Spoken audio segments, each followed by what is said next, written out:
Good morning. It's my pleasure to introduce our Grand Round speaker, Dr. Jacob Dahl, who's an assistant professor here.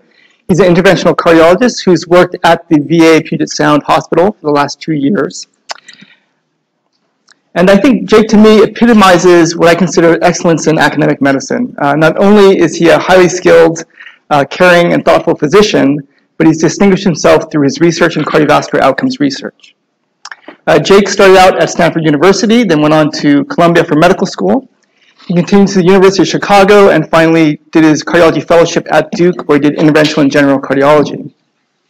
Now, what's most interesting about Jake is that 2 years after his undergraduate degree, he spent his time in the Peace Corps, working in Uganda, teaching HIV/AIDS education and biology. And 2 years after residency, he continued that work in Uganda, setting up healthcare networks and also establishing emergency response protocols in the rural areas of that country. And it was through those experiences that he started to recognize that the health disparities and variabilities in the healthcare that patients receive depending on the population that they came from, which also led him to his research in PCI and MI variabilities in the United States. It's through these insights that Jake has continued his research on these questions and will present today this research in his Grand Rounds, PCI Performance Assessment and Quality Improvement. Jake Dahl.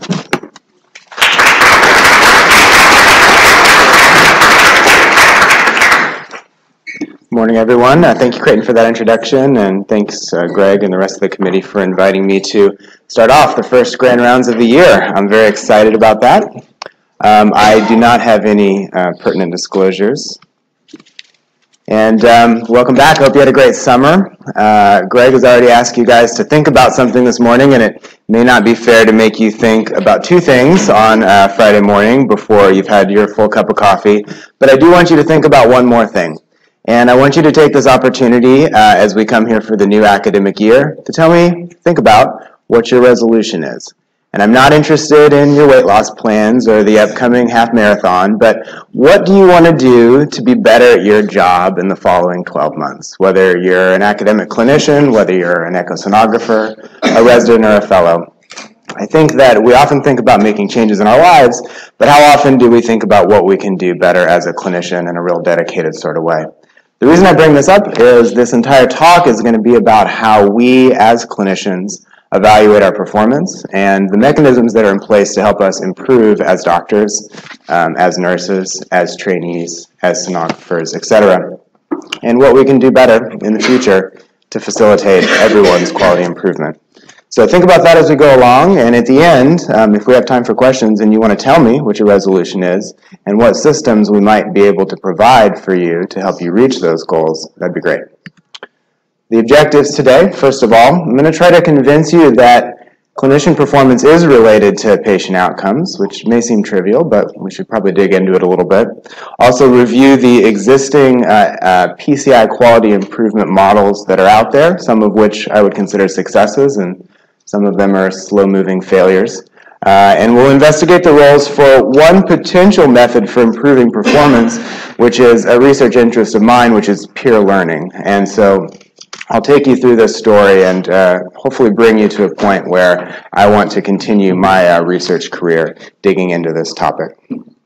But the first question should be, why are we going to talk about PCI? This sounds like a pretty broad topic. Well, PCI is what I do. I'm an interventional cardiologist. It's what I love. But more importantly, perhaps it has huge implications for our nation and our society. It's a very common procedure with over 400,000 PCIs being done annually. And we know a lot about it. Nearly every single PCI is reported to a quality improvement registry in this country, whether that's the CAC PCI registry or all of my PCIs at the VA get reported to the CART program. And because of that, we have a ton of data. We have many ways to characterize our practice. And PCI has become a bit of a test kitchen for different ways to modify physician and hospital performance. Things like pay for performance, things like public reporting. And I think we can take lessons from PCI that may be applied to other fields within and outside of cardiology. But more importantly, why PCI is we need to be better at doing PCI, and we need to be better at interventional cardiology in general. And I think we can forget that sometimes because we work at a place like this. We work at a place where Dr. Dawn and the rest of the structural heart team are doing first-in-man procedures and pushing the bounds of what we can do with transcutaneous aortic valves and other devices. We work at an institution where Jamie McCabe is putting hemodynamic assist devices into vessels that they've never been before. We work at an institution where Bill Lombardi puts wires and catheters in places that even I don't understand where they're going. But we also have to remember that this is excellence. Yes, this is important and novel and boundary pushing, and thank God we have people like this in this world who will do this kind of work. But the vast majority of interventional cardiologists, and I'm among this group, do this. We put in stents. We do it a lot. Hundreds of thousands of times a year this happens in the United States, and it has become so common and so routine and so straightforward, perhaps, and so safe that I think we take it for granted. And we take it for granted as a health system, and I think even the people who do it take it for granted. And my concern is that because we take it for granted, we're not improving. And a lot of us are probably doing this, which is putting stents in arteries, exactly the same way we did when we finished fellowship, whether that was 2 years ago for me or 2 decades ago for some other operators. So the real purpose of my research is to figure out how we break this stagnant situation, how we push people to recognize if they have weaknesses and then empower them to get better. But to convince you that that is necessary, I might have to break down what I think are 3 critical principles in this field. The first principle, I hope, will not require too much convincing on my part, which is that you matter. And you matter because the clinical quality that you deliver may get you this certificate, which is great, and congratulations if you got it this year. But more importantly, the clinical quality you deliver will, at least in part, determine the outcomes of your patients. And this is great news because a lot of us have worked really, really hard to get where we are today. We've spent many years to be training to reach whatever career we are currently in, and we hope, right, that that translates into positive patient outcomes. But I have to say that the field of quality improvement is moving away from this. The field of quality improvement is saying it's not about the individual, it's about systems of care. And that is true, although I would also propose that systems are made up of individuals. And there's definitely evidence, and I'm about to get into it from PCI, that the individual does matter, and the care that you provide as a person, being excellent, doing what you do, is important. The first data point I'll present is the volume-outcome relationship. Now, there have been plenty of studies that have shown this. This happens to be the most recent. It was done by a friend of mine, Alex Faneroff, and it took PCI operators from within the Cath PCI registry. So I mentioned this before. This is the largest national registry of PCI procedures. It includes literally millions of patient encounters, thousands of operators performing PCIs, and it captures greater than 95% of the non-VA PCIs that occur in the United States. And what Alex did is he categorized all the operators in that data set by their annual volume. And he considered low volume operators anyone doing fewer than 50 cases a year. And that corresponds to our clinical society's kind of bottom limit. This is the minimum requirements that you should have to be an operator in good standing in the United States. And unfortunately, 44% of operators in the United States fall below that minimum standard. The high volume operators, and I should put that in quotes, only 29% of operators do greater than 100 PCIs a year. And that's a pretty low bar to be considered high volume.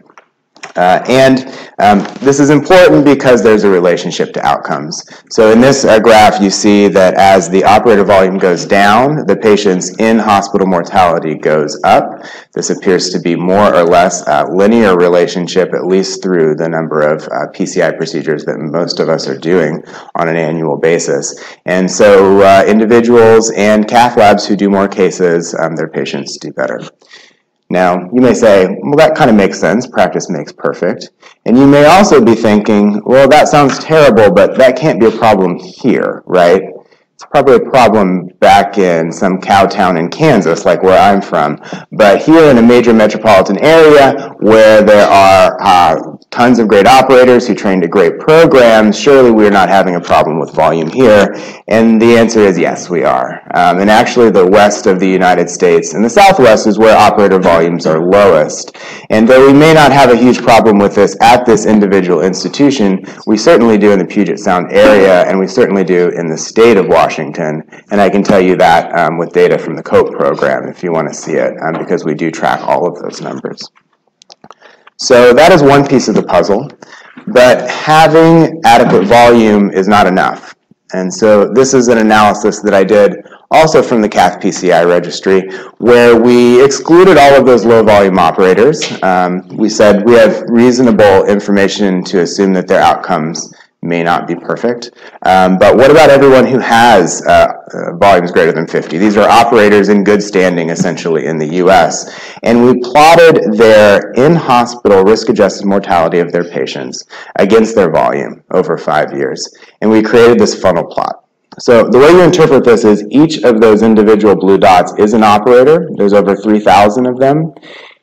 As you would expect, they cluster around the median line, which is around a 1.5% in-hospital mortality, but there's plenty of blue dots above and below the lines. The green line, sorry, I'm colorblind, the green line is a 2 standard deviation bar, and the red line is 3 standard deviations, and actually 2% of operators in the U.S. have a risk-adjusted mortality greater than 3 standard deviations from the median. That's well more than you would expect from the distribution of this population, which means there's a problem. There's a lot of variability here, and it's not necessarily good. What I took from this analysis is not that we need to go find every single one of those blue dots at the top part of the chart here and figure out what they're doing wrong or kick them out of the profession. What I took from this is that we can do better. And we probably need to have ways to identify and help those operators that are poor and help them get at least to adequate. But simultaneously, those same mechanisms should be able to help the good operators become great. And right now, we don't know how to do that. We don't necessarily know how to identify those people, and we certainly don't have the mechanisms to help them be better. So that was number one. Who you are matters, what you do matters. Keep getting better. And how do we do that? Well, we work within a system that prizes autonomy and self-regulation. It's really a core principle of medicine. And that's great, that's important, but that may challenge us as we try to incentivize individuals, assist individuals in becoming better. And to really explain this, I'm going to take you on a brief history lesson. And this is not my theory, this has been written about by many. That the practice of medicine, especially in the United States, seems very similar to a medieval guild. And what do I mean by that? Well, if you're a medieval carpenter and you want to, and you're a young boy at that time, you want to be a carpenter, then you can be an apprentice. Starting in your early teens, you would join the shop of a master. You would do menial labor for several years, gradually grow your skills until it was thought you could go out into the world and travel and do carpentry for other individuals, still under the supervision of your master.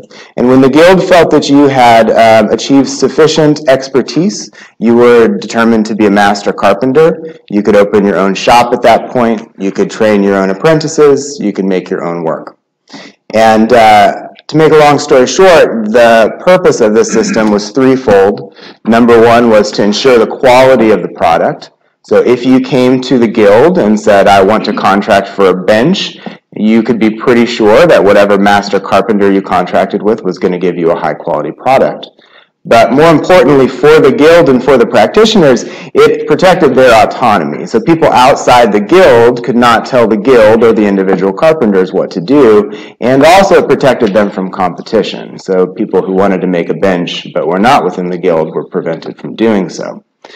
Now, the system worked great, especially for the people inside the guild, and there was some regulation because theoretically at least market forces existed, and so if your skills slipped and you became a worse carpenter over time, then people would no longer contract with you to buy a bench.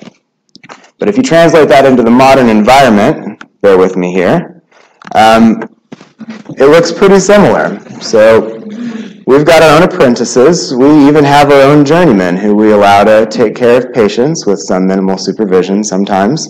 And once you have been board certified, you're minted as a master clinician, you're a faculty member, and you're able to do basically what you want to do. The system has similar objectives. I think most importantly, it ensures quality. We've determined these are the criteria. This is the training that you have to do in order to become a board certified cardiologist. These are the skills and knowledge that are required. If you can meet those and if we can certify you, then we will take you into our ranks and allow you to take care of patients. But it also protects our autonomy. It says we are the ones who get to determine what those things are. We determine the knowledge that's necessary and the skills that are necessary, and we're going to take on the burden of regulating. In addition, it prevents other people from doing cardiovascular care and cardiovascular procedures that we feel that we're best equipped to do.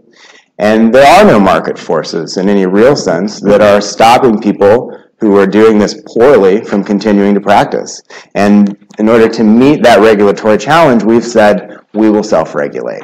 We as individual cardiologists will self-regulate, but we as a profession as well will put things in place to regulate ourselves. So I don't know if this rings true to anyone, but it is kind of a historical background for how we've reached this point where we have asked for and been given this high degree of autonomy and self-regulation in our profession. And we regulate through a variety of mechanisms, including society guidelines, appropriate use criteria, certification and maintenance of certification, individual hospital programs to assess physician competency. And there's external regulation as well, and this is growing every year. CMS in particular is adding ways to assess our quality and adjust payments appropriately, pre-approvals for the treatments and medications we want to give, and other ways to assess individuals' quality. But if you think about it, a lot of these regulations, both self-regulatory and external regulatory, provide the framework for practice, but they don't enter the clinic room. They don't enter the procedural suite. And that's a core principle of medicine, that what happens between you and a patient is between you and a patient, and the medicine trusts you to do your job, and to do your job in an excellent way. All right, so the care you give matters, but you're put in a system where essentially you are responsible for determining whether that care is adequate and what you should do to improve that care. So that brings us to our third core principle, which is that clinicians, unfortunately, like humans in general, are fairly poor at educating themselves. And to break that down for you, I want to start with a survey. So this is a survey of 1,000 physicians, multi-specialty. And I'm going to read some questions, and in the survey, the respondents were asked to agree or disagree with these statements. So I'm going to ask you in your mind to agree or disagree with these statements as I read them about your own practice. So number one, I can quickly find answers to patient-specific questions using resources available in my workplace. All right, pretty much everyone agreed with that in the survey. I know what I need to learn to do my job well. Pretty much everyone agrees with that as well. It would be useful to have someone I trust help me figure out what I need for my professional development. Someone I trust. All right, now getting a little more mixed here. I would like more help identifying gaps in my professional abilities. Really not very sure about that one. I currently use objective performance data to help me determine where I need to improve. I want you to really think about this one. Do you? Do you really? Well, people are mostly disagreeing with that out there in practice, at least. So what I took away from this survey, which moved into many other aspects of professional development, but I thought this was most interesting, is that individuals, one, think that they have what they need to practice medicine. Two, if they don't know something, they think that they know they don't know it, right? The whole Donald Rumsfeld thing, known unknown. So they know what they need to learn, and theoretically they can go out there and figure it out themselves. They may be okay with someone trusted pointing out their weaknesses, but they're not very okay with some algorithm or some quality measure telling them what they should do. And this is human nature, right? So It also plays into this. That would all be fine if we were right about what we knew and what we didn't know. But humans and doctors are not great at self-assessing. And this is the concept of illusory superiority in psychology. It's also called the Lake Wobegon effect, because in Lake Wobegon, all the children are above average. And the statistic that you've probably heard batted around is that 93% of drivers self-assess that they are, in fact, above average drivers. And this has been shown in many different fields within medicine and outside. I was actually shocked. It had been studied at least 20 times in medicine, but there was a meta-analysis of 20 studies that compared physician self-assessment to some external assessment.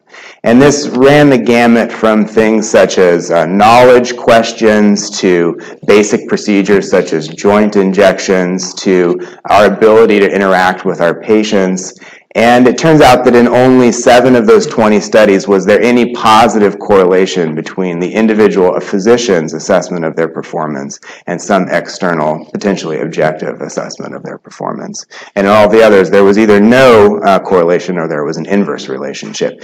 And the most disturbing thing about this review was that the people who performed the worst also self-assess the worst. So if you're really bad at your job, you probably don't know it. The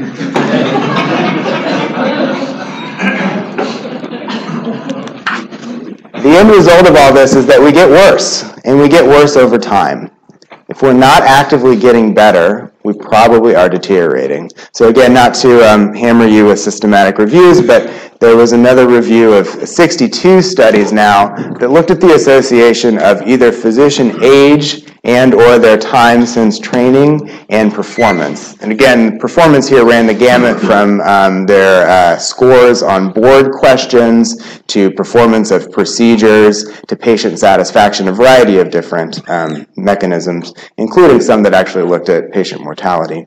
And of those 62 studies, over half of them reported consistent negative associations between age and performance, and only one of them reported a consistent positive association. And that study was looking at physicians' ability to recommend cardiac rehabilitation for patients. So that seems to improve over time, but everything else deteriorates.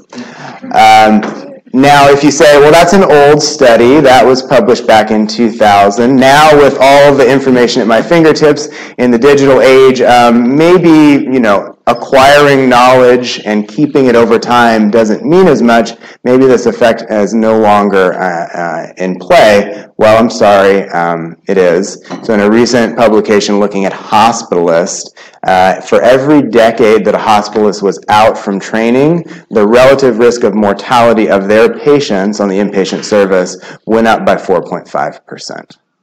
Now, there was a factor where if they took care of a large volume of a specific diagnosis, and they looked at heart failure specifically here, then that did mitigate this decline. But it did not make them better. It only made them less worse over time if they had a high volume of that diagnosis.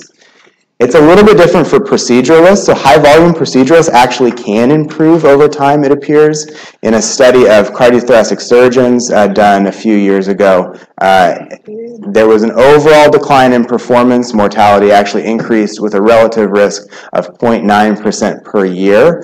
But if they had adequate annual volume, it not only mitigated it, but some of those operators who had high volume were able to improve over time. And I think that this kind of corresponds to that volume outcome hypothesis. Now, the problem, of course, is that we don't all have adequate volumes. And so, though we have not studied this specifically in PCI or in cardiology in general, honestly, I think it's reasonable to assume that similar trends are in effect. All right, so if we're not great at self-assessing, if our performance is probably getting worse unless we're doing otherwise, what systems are currently in place to help us? Well, there's certainly maintenance of certification, and all of us do CME. And honestly, the results of whether CME positively impact physician performance and patient outcomes have been very mixed. But what we do know definitively is that clinicians don't like it. So only a quarter of clinicians in this survey said that it was relevant to their practice. Only 15% said that maintenance of certification was worth the time and effort, and only 12% said it was well integrated into practice. I think we've seen this play out with the ABIM recently, whereas even if the activities themselves may be valuable, we as a profession have a bit of a block for anyone telling us what we should do, saying that we need to complete these steps in order to be considered a good physician. So again, part of this autonomy and self-regulation piece. All right, well, hopefully I've made my case that this is an important topic, that your performance matters, that if you're not getting better, you're probably getting worse, and that the current environment we're in does not necessarily provide the tools to help you get better over time. So what are some options here? And again, I'm going to turn back more explicitly to PCI, because PCI has a lot of data. We have a reasonable amount of experience with attempting to change individual physician performance, and so let's launch into it. What have we been doing?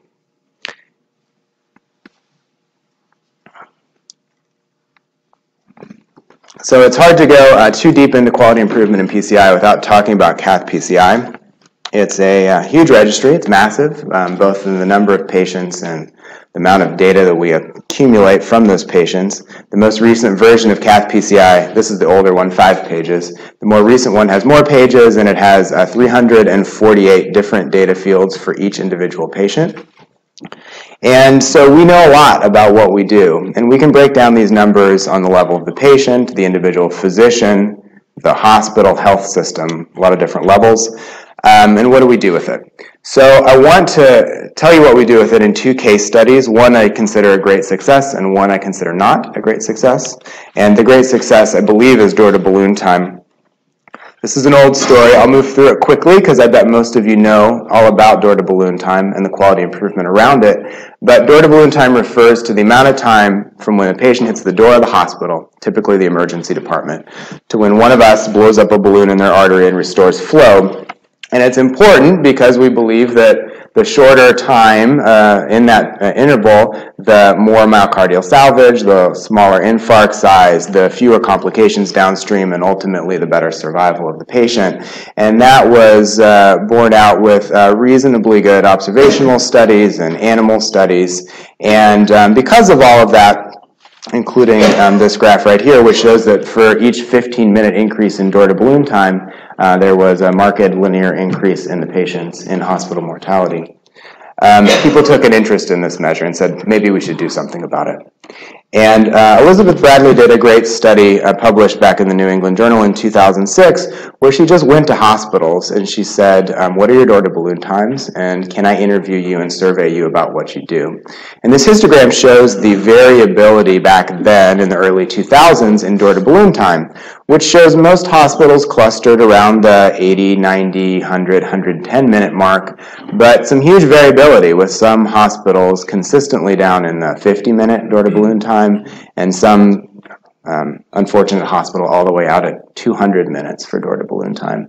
And what Bradley did was she took the high-performing group and the lowest performing group, and she compared their processes. And she was able to generate a list of interventions, a list of characteristics of these hospitals that help them have these low door to balloon times. And they included stuff that we now think is completely obvious because everyone does it. And everyone does it because of this study, essentially. She showed us that ED physicians should be able to activate the cath lab without first having an interventional cardiologist look at the EKG and discuss the case. She told us that when we do activate the cath lab, the page should go to everyone, to the interventional cardiologist and the fellow and the staff, and everyone should come in at the same time, and that we should be able to do that while the patient is in the ambulance on their way to the hospital, and that we should mandate that everyone shows up within 30 minutes. And finally, after the case, we should look at those cases and find out what we did right, what we did wrong, and what we're going to do differently in the future. And this effort got a pretty big kick by CMS, because CMS said, all right, I agree, this is an important quality measure. It does seem to be related to outcomes. It seems modifiable. We're going to include it in our value-based purchasing. And all of a sudden, the hospital's performance on door to balloon time directly impacted their Medicare payments, and now this was an important this was an important care pathway not only for patients and for physicians and for cath lab teams, but to hospital administrators as well. And there was an immense amount of pressure to push these numbers down. Hospitals got together in regional quality improvement consortia, like the Door to Balloon Alliance and Mission Lifeline, and they shared best practices, and they developed toolkits, and they changed what they did. And in a very short amount of time, door to balloon times went down. So this graph shows, from Harlan Krumholtz, shows the percentage of patients that received their door to balloon time less than 90 minutes. And as all this was happening and Bradley was publishing her paper, the percentage was around 50% or even lower. And within 5 to 6 years alone, the percentage was greater than 92%. It's continued to go up to the point where this is considered such a success that we've essentially, it's no longer included in the value-based purchasing. We've essentially moved past this now. We feel like we've optimized our systems well enough. We're now moving upstream to try to limit first contact to device time, symptom onset to device time, to reduce ischemic time. We feel like we've essentially solved this problem. There's been some debate whether this has directly impacted overall mortality for STEMI or not, but I do think that there's good evidence, at least from this Nalamathu paper and Lancet, that we really are reducing mortality with all of these efforts. So, success story, and I think it was a success because we identified a way of measuring performance that was meaningful, it was related to patient outcomes, it was modifiable, and we had specific practices that we could recommend. There was variability throughout the country, so good and bad performers that we could help work with. And there was an incentive, and people were engaged in the process. And I think all those things came together to give us a win for medicine and a win for cardiology. So public reporting is a different story. And this has also been well described, including by Jamie McCabe in this venue in the past, so I'm not going to spend a ton of time on it, but I think it is illustrative of how interventions to improve physician quality can fail. And publicly reported PCI mortality is available in several states, including our own here in Washington through the COPE program. In New York State, they actually report the individual physician level mortality, as opposed to here we do not, we just do hospital level mortality. And the rationale for public reporting is fairly intuitive. Transparency, first of all. Patients, you could argue, have the right to have information about their health care and to choose providers who will provide the best health care to them. And also provide some benchmarking for hospitals and operators, and it puts that benchmarking out in the public. It puts it on a website, which puts pressure on those hospital and operators to reduce their mortality rate. And all that makes sense. The hope here, of course, was that you would put these on websites and year by year you'd see all the numbers go down because everyone was working so hard to take better care of patients, to provide more quality of care, and to reduce mortality. What happened instead, you could probably anticipate by looking at human nature, is that there was not seen to be any clear ways to reduce mortality. These websites did not come with a list of recommendations like Elizabeth Bradley did to say this is how you get your mortality rate down. And the most straightforward way to get your mortality rate down is actually not to do PCI on the highest risk patients. And that appears to be what happened. So in the states that have public reporting, compared to states who do not have public reporting, patients with heart attack are less likely to get PCI. And they're definitely less likely to get PCI if they are high-risk patients with cardiogenic shock or with STEMI. And I think this really focuses not on public health, this is psychology here. These are the individual physicians in the individual hospitals with an individual high-risk patient in front of them, and if they know that their mortality rate is going to be reported publicly on a website, they seem to be less likely to take that patient to the cath lab. Now, that also seems to be associated with worse outcomes. And this is a study that Steve Waldo at the VA and Jamie McCabe here put together, where in those same states, there was worse mortality survival, and that seemed to be almost completely driven by mortality among the patients not getting PCI in the reporting states. So the patients who probably would have gotten PCI in a non-reporting state did not get it in New York, Massachusetts, Pennsylvania, and those patients did worse. So this is an unanticipated adverse outcome, and it's something that we need to be aware of whenever we attempt to focus on an individual physician or even an individual hospital performance and apply some incentive. We may get a result that we're not anticipating.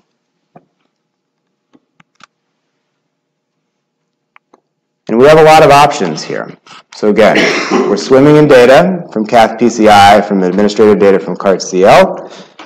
We've tackled some of these quality measures already with specific interventions. I've talked about mortality and door-to-balloon time already, but we've got plenty of others, and this continues to multiply the number of quality measures we have in our field.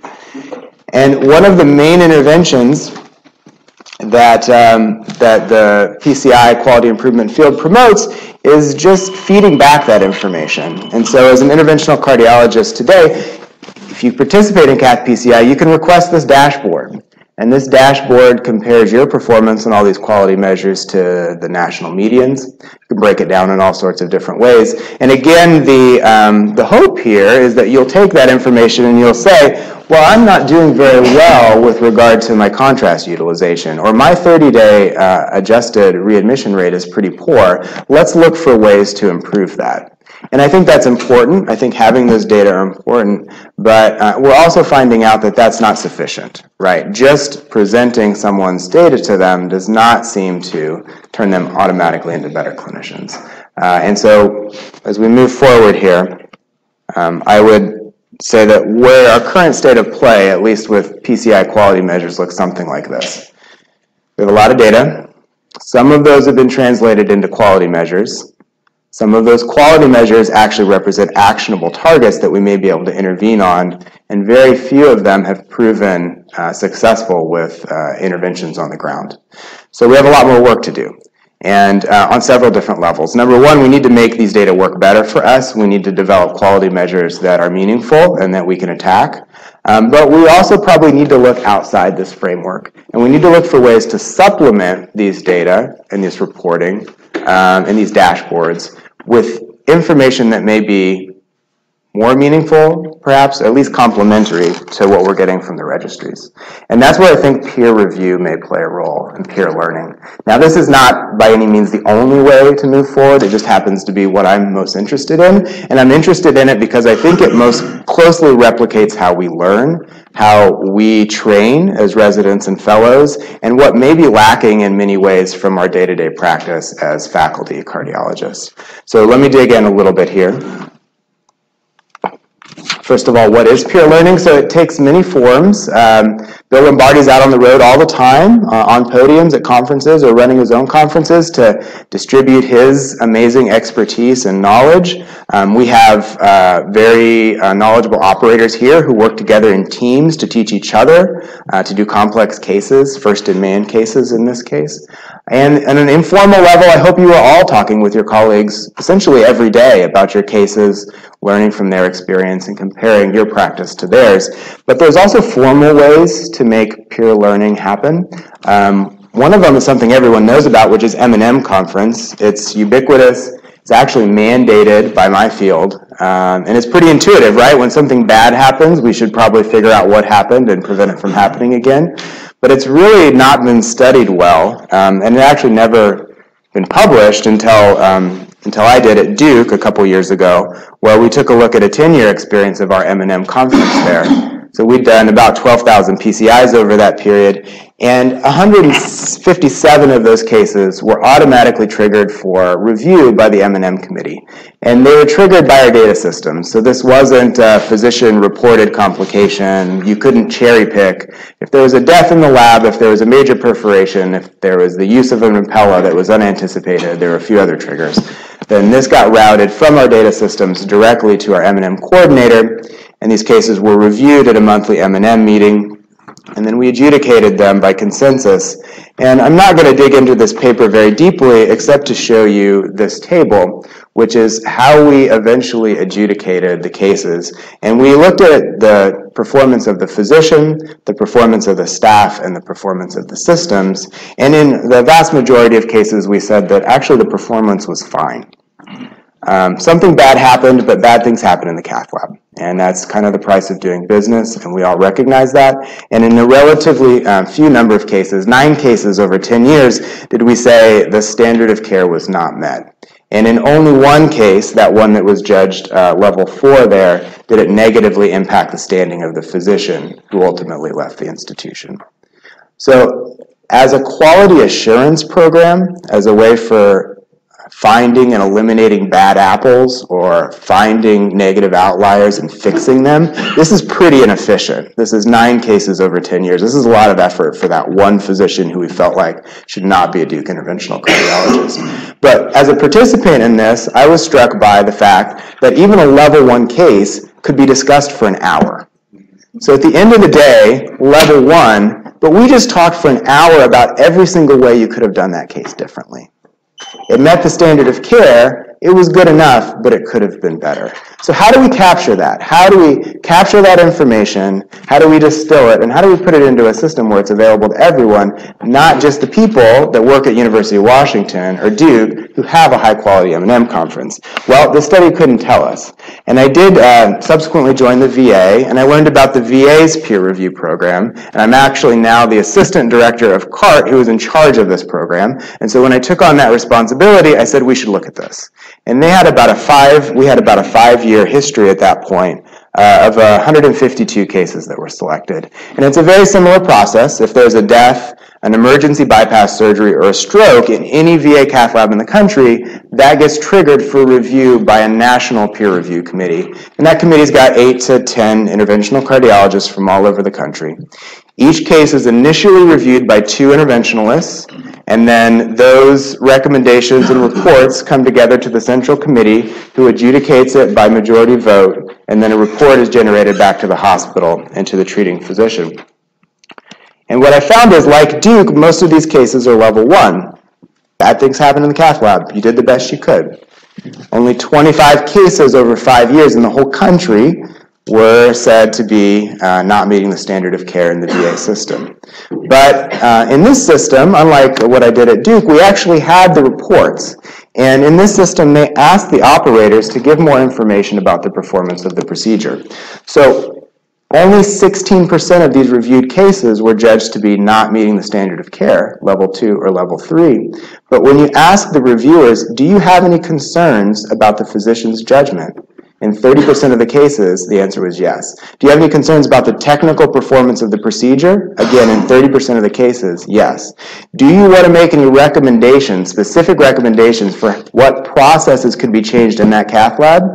In almost 40%, the answer is yes. And in over 40%, they had specific recommendations for the operator. So again, level 1, you did fine, but actually here's the things that you could do better, right? And that's what I'm interested in. I'm less interested in identifying those not meeting the standard of care, although that is important.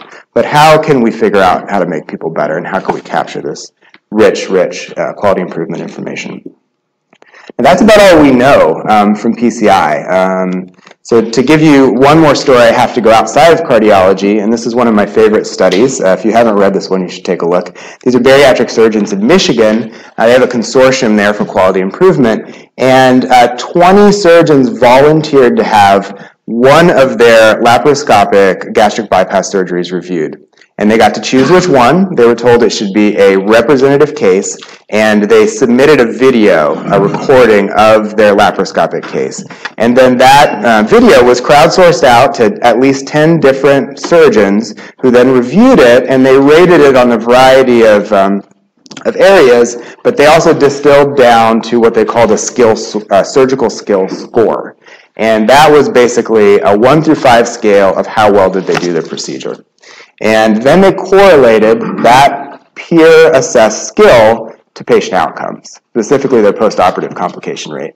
And if you ever want to publish in the New England Journal with an N of 20, your graph has to look like this, which is a straight line with the highest skill surgeons over here getting 5, having the lowest risk-adjusted complication rate, which is 2 to 3-fold lower than the ratings of the lowest rated surgeons here, the outcomes for the lowest rated surgeons. So is this applicable to PCI? I'm not sure.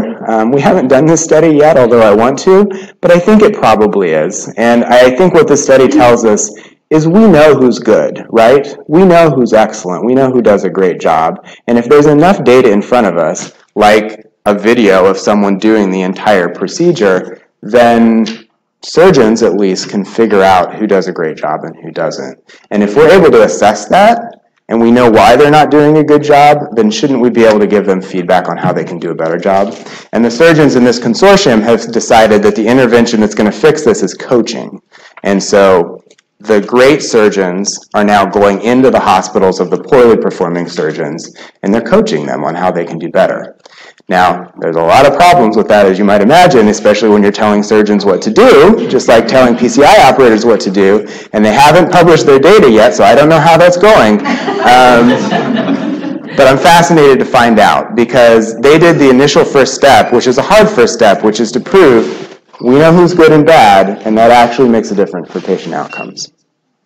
All right, so how do we boil this down? How do we capture this, not as the informal interactions that you have every day with your colleagues, but how do we put this in a system where everyone can benefit from it? And especially someone like myself who doesn't work here every day. I'm down at the VA. I have one other colleague who does PCI down there. We're a low-volume lab, like pretty much every VA lab in the country. And, when I have a question or when something goes wrong, I have exactly one person down there that I can talk to. Now, I call these guys too, definitely, but not everyone has the University of Washington as their backup. So can we put systems in place, especially for the VA with our challenges, that might be able to make this work for everybody? So what is the next generation of peer learning is the question. Now, there's challenges and opportunities here because peer learning theoretically is a pluripotent intervention, right? It could do anything, theoretically. It could help you identify and correct your weaknesses, and that's mostly what we've been talking about today. It can help you expand your knowledge base and technical skills. Lombardi talks all the time about how everyone's out there just ballooning and stenting, and they're not trying to learn these new techniques that would allow them to do more and take care of more patients, and I agree with that. We're not, we're stagnant.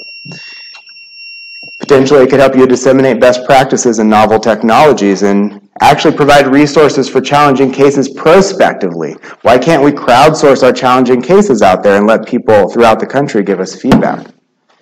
And theoretically, if this works well, it builds a community. Just like those surgeons in Michigan, everyone is engaged. Everyone is doing reviews of each other. Everyone is motivated to improve quality in their state. And how do we do that? Well, I'd like to find out. So this is actually the topic of a Career Development Award that last week, actually, I was notified received a fundable score. So I'm very excited to take on 3 to 5 years of research in this area. And what we're going to try to do is build a peer learning network within the VA. And we're going to build on this major adverse event peer review program that I described above. And we are going to make it digital, put it online, and allow physicians to easily and efficiently share their cases with other clinicians to get feedback. And we're going to tackle 2 problems initially. Number 1 is technical skill. So we're going to try to replicate that study that the surgeons did and say, can we assess your skill with PCI? And if so, can we find meaningful feedback for you that will let you improve? And will that improve your ability to successfully complete PCI in the future? And then the other thing we're going to tackle is appropriate use, is your case selection. And we're going to tackle both underuse and overuse of procedures. So we're going to review angiograms that didn't go to PCI, we're going to review PCIs, and we're going to give people feedback on their case selection. We'll see how that goes. I think that'll be interesting. And we're going to try to build this network in a way that everything is reciprocal and collaborative. So one takeaway that I've gotten from all these studies of peer review and morbidity and mortality is it doesn't work if it's punitive, if it's adversarial, if it's nasty. It only works if it's collaborative, if you can build a community where everyone's engaged. And so that's a challenge when you're working with a national network like I plan to do, but we're going to try it. All right, looks like I'm already out of time. So I will circle back a little bit here. If you did have an academic New Year's resolution, please think about if any of these mechanisms I talked about, the registry information, the quality improvement initiatives, or even peer learning might be helpful for you, and maybe you can tell me about it offline. I'm interested to hear it. Thanks.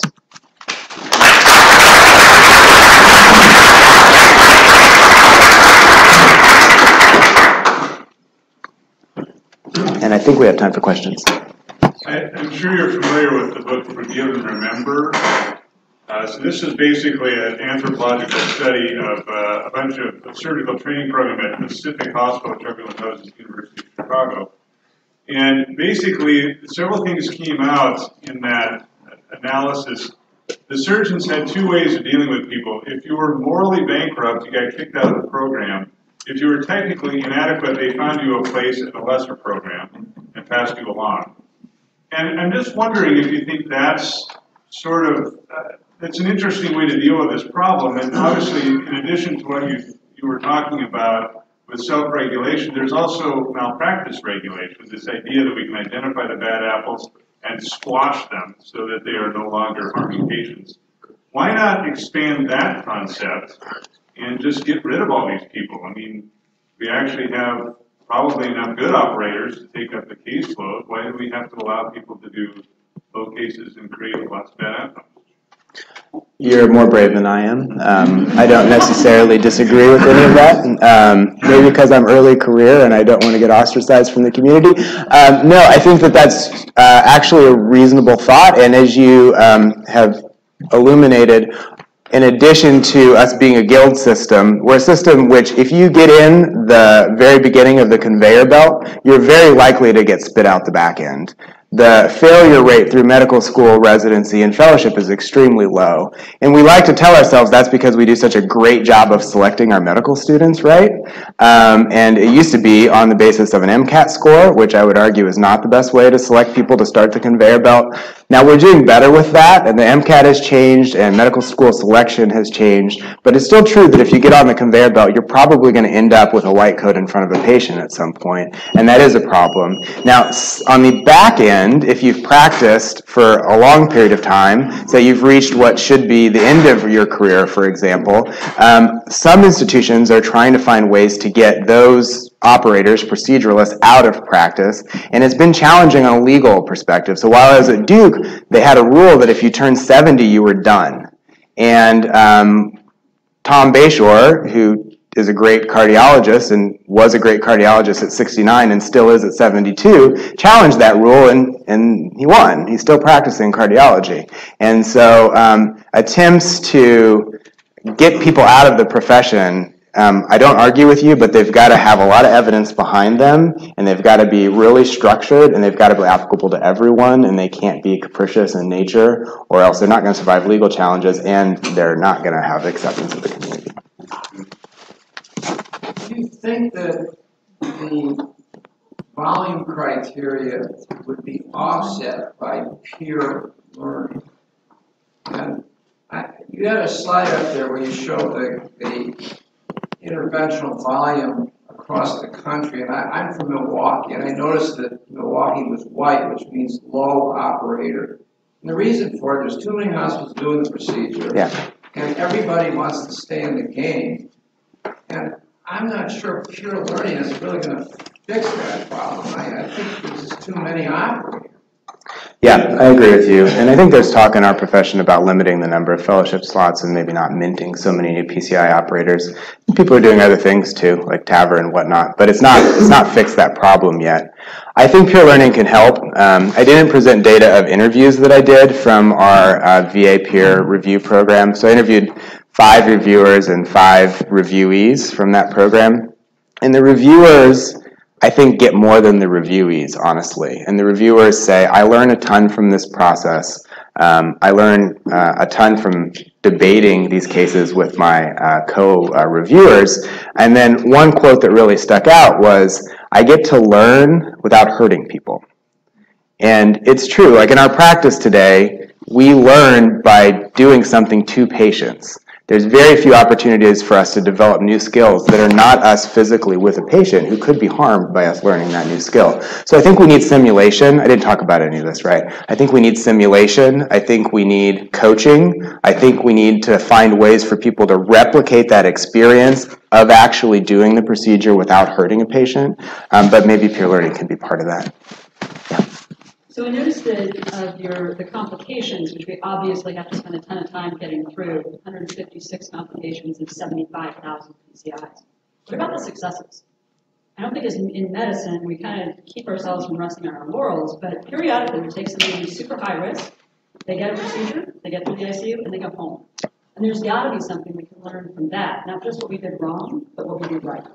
So where's a mechanism, or can you envision one, where we can ask that same 75,000 to identify the high-risk patients and do the case review to say, wow, you guys nailed that. That's what we all need to be doing. Because you had on the surgeons, it's a nice straight line, but the outliers are sort of interesting in it. Yeah. Some of the surgeons reviewed as being not so great, have really good outcomes. And some of the surgeons reviewed as being quite good, or at least one of them didn't have such good outcomes. So is there the other end of the spectrum that we should spend some time on as well?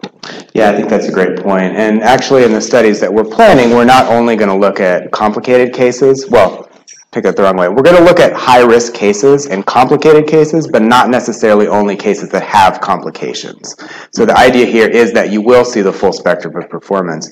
And interestingly, we just did this CHIP conference where we were looking at specifically complications, and we're going to attempt to take those cases and put them online in a way that physicians can simulate performance, simulate decision making, and we're not focused on the complication itself. We're actually focused on the excellent care that happened to get them out of the complication.